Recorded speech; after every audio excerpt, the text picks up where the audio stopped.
શેરીમાં માણસો અને બાઇક તણાવા લાગ્યા. ધસમસતા પ્રવાહથી હાહાકાર મચી ગયો. ભરૂચ પહોંચેલા મેઘરાજાનો જાણે કે મગજ છટક્યો અને માત્ર 2 કલાકમાં 5 ઇંચ પધરામણી કરી નાખી. પછી તો ભરૂચની અનેક શેરીઓમાં જળતાંડવ સર્જાયું. આ દ્રશ્યો ભરૂચના ફુરજા બાદશાહ મસ્જિદ નજીકના પાણીના હોવાનો દાવો છે, જ્યાં ભયંકર પાણીના પ્રવાહમાં એક વ્યક્તિ તણાવા લાગી.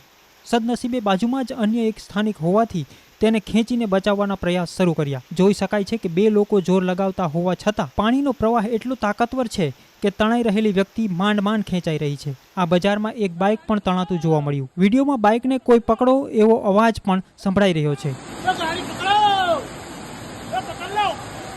દાવા પ્રમાણે આ વિડીયો પણ ભરૂચનો જ છે. આ દ્રશ્યો પરથી પણ સ્પષ્ટ થઈ રહ્યું છે કે ભરૂચમાં ખરેખર સ્થિતિ વિકટ બની ગઈ છે. હજુ પણ અહીં અત્યંત ભારે વરસાદનું એલર્ટ છે. એવામાં વધુ વરસાદ વરસે તો મોટા પૂરનું સંકટ તોડાઈ રહ્યું છે.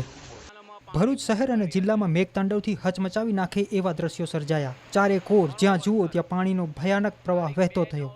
ઘર અને દુકાનોમાં પાણી ઘૂસી ગયા. સેવાશ્રમ રોડનો વાહન વ્યવહાર બંધ કરવાની ફરજ પડી. લિંક રોડની અનેક સોસાયટીઓ પાણીમાં ગરકાવ થઈ ગઈ. ફુરજા અને ફાટા તળાવ વિસ્તારમાં પાણીનો ધસમસતો પ્રવાહ જોવા મળ્યો. આ દ્રશ્યોમાં સ્પષ્ટ જોઈ શકાય છે કે બજારોમાં પાણીનો પ્રવાહ નદી કરતાં સહેજ પણ ઓછો નથી. પાણીના પ્રવાહમાં વાહનો રમકડાની માફક તણાતા જોવા મળ્યા.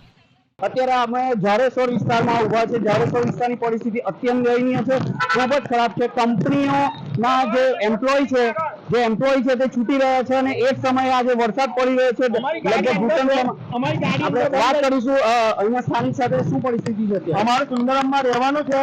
આગળ ઘૂંટણ જેટલા કમર જેટલા પાણી છે, 4 થી 5 ફૂટ. અમારી ગાડી આખી બ્રેકડાઉન થઈ ગઈ છે અને અત્યારે બહુ જ ખરાબ પરિસ્થિતિ છે.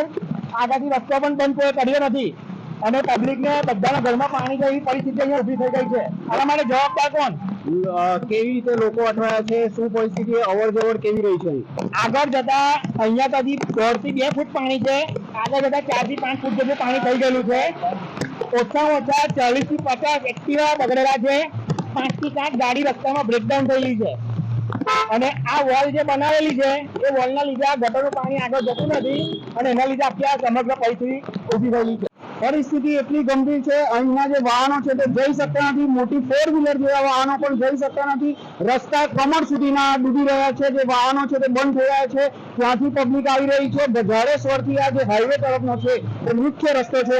લોકોને તાકીદ કરવામાં આવે છે કે પોતાના ઘરમાં જ રહે. તંત્રએ પણ તાકીદ કરી છે કે પોતાના ઘરમાં જ અત્યારે સુરક્ષિત રહે. આપ જોઈ શકો છો કે આ જે વેન છે, જે વાહનો છે, એ વાહનોને બી ધક્કો મારવાનો વખત આવ્યો છે. પૂરો જે અત્યારે રોડ છે તે જામ છે. મર્સિડીઝ જેવી મોંઘી ડાબ ગાડીઓ બગડી રહી છે. ચારે તરફ જળબંબાકાર છે. પરિસ્થિતિ અત્યારે બદથી બદતર થવા માંડી છે. માત્ર ને માત્ર 2 જ કલાકની અંદર 5 ઇંચ જેટલો ભરૂચની અંદર વરસાદ ખાબકી ચૂક્યો છે.